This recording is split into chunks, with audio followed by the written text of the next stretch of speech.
Hello everyone. So just a quick rundown for those of you who haven't been through the lab yet, might expedite things a little bit. I just wanted to go through, in this particular short video, a couple of quick steps for just how we swap out the models here.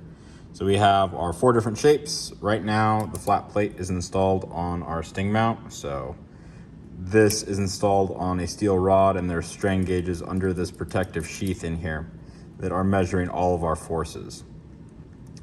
One other thing to note, you'll note this apparatus is a little bit weird. It's got these 2 arms instead of just one big one.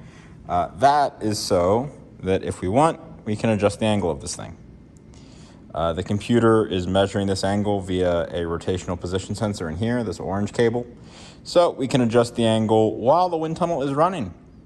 And we will be adjusting it for Lab 1 for the flat plate specifically. So as far as actually removing the model, what we can do is, these are all secured with a simple set screw. So right here, all we need is a screwdriver. I don't remember exactly which size tip this is, but it's just a socket head cap screw, or set screw. And if we have a model on here and we want to remove it, it is as simple as loosening that set screw. Not all the way, just enough to get it to disengage. And we can, might take a little bit of finagling, but we can just remove the model off of the stand that way. We can see that it's got this steel rod here with a couple of flat surfaces, one on the side, one on the top, one on the bottom, and you can't see it, but there's one on the far side as well. These are the flat surfaces where that set screw is seated. So when we install it, which is as simple as just putting it back on, we want the set screw horizontal.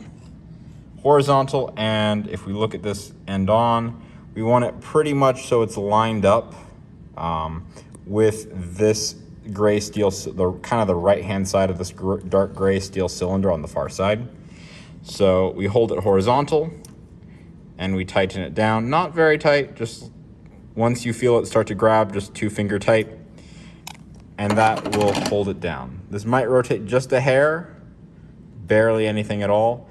The important part is it's not freely rotating. What can happen if you're not careful, let me just demonstrate what not to do, is if you tighten this set screw down too early, these will not seat all the way on the sting mount. Even if you tighten the set screw down right here, it's A, going to go further than it should. B, even with it tightened down, this still freely rotates. That's no good.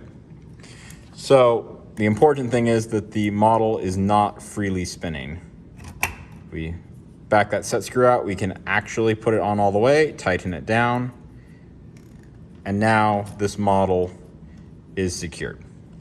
There is one kind of important note here. The set screw for the half sphere is a little bit shorter than the others. So if the set screw actually just falls out of the steel sheath, or aluminum sheath rather, excuse me, don't worry about it too much, just screw it back in. Don't leave the set screw sitting around or otherwise drop it or lose it. Always try and keep it inside this aluminum sheath that it's secured to. It shouldn't be necessary to ever take it all the way out, but if it does come all the way out, it's no big deal. Just don't drop it. And let me just point out a couple other features. If we want to, well, how to open and close the wind tunnel. This is just a hinge door. You can see the hinges up here. And there's this little lever to make sure it stays up and doesn't try and bash anyone in the head. So if you want to close it, you just pull that lever out of the way, drop the door into place, and these toggle clamps come up. Note, this isn't actually closed right now. It might look like it, but it's not. To actually close it, it actually has to fully engage, and these 2 metallic parts will be touching up here. So again, not closed, closed. To open it, obviously just the reverse. Open them both up, swing the door up and out of the way, and put the little black arm in the way so nobody gets hit in the head. That should be pretty much it for the physical installation of Lab 1.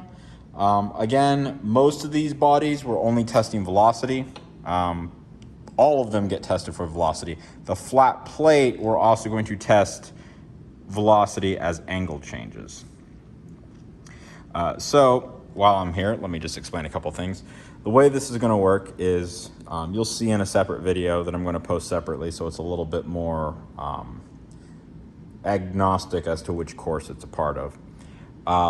But you'll see how to take the data. But the way we're going to do it for this is we're going to start taking data for each of these 4 models, and while it's taking data, we slowly increase the velocity and then slowly decrease the velocity. So you get several hundred data points across a range of velocities between about 0 and 80 miles an hour, give or take. For the flat plate, what we need to do is set the velocity to a constant value first, lock it there so the velocity doesn't change, and then we take data and slowly change this angle from 0 degrees up through about 20 degrees. I don't know if that's 20 degrees or not because the menu is not up to measure the angle, but you'll see where you can read off what that angle is in the second video I'm going to be posting. I believe that ought to be pretty much it. That shows you how to install the models in the wind tunnel on the sting mount here, obviously opening and closing it, how to adjust the angle down below. And that is the physical part of Lab 1. The much longer part is going to be explaining how the software works, which again will be a second video posted with this one.